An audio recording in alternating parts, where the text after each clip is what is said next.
ఉన్నారని యేసు ఎరిగి మరలా కొండకు ఒంటరిగా వెళ్ళిన దేవుని స్తోత్రం కలుగుతున్నాడు. మొదట ఆయన చేసిన పని ఏంటో తెలుసా?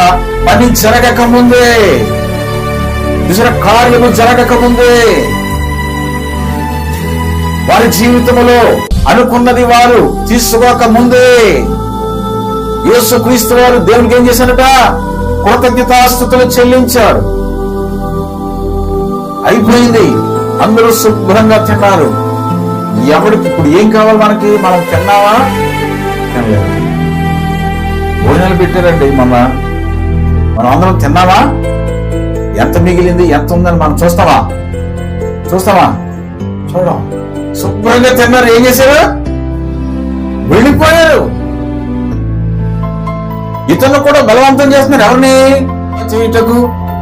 వారు వచ్చి నన్ను బలవంతముగా పట్టుకొని పోవచ్చున్నారని యేసు భోజనాలు చేసిన తర్వాత ఎక్కడ వెళ్ళిపోతారు? వీళ్ళు తిన్నట్టు పడిపోరే.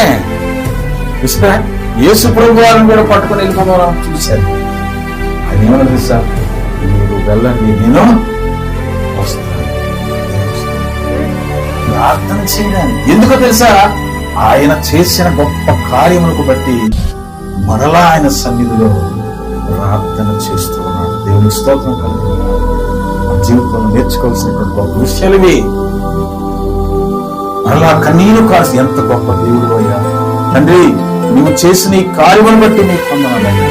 నన్ను ప్రభువా, ఇదిగో తండ్రి, నీకు మధ్యలో తండ్రి వారికి ఆహారము లేకుండా ఒకవేళ వెళ్ళిపోతే ఇంతవరకు నేను మాట్లాడిన మాటలు వ్యర్థమైపోతాయి. ఇదంత గొప్ప దేవుడివి అని యేసుక్రీస్తు వారు తన తండ్రికి మొరపెట్టుటకు తిరిగి మరలా కొండ మీదకి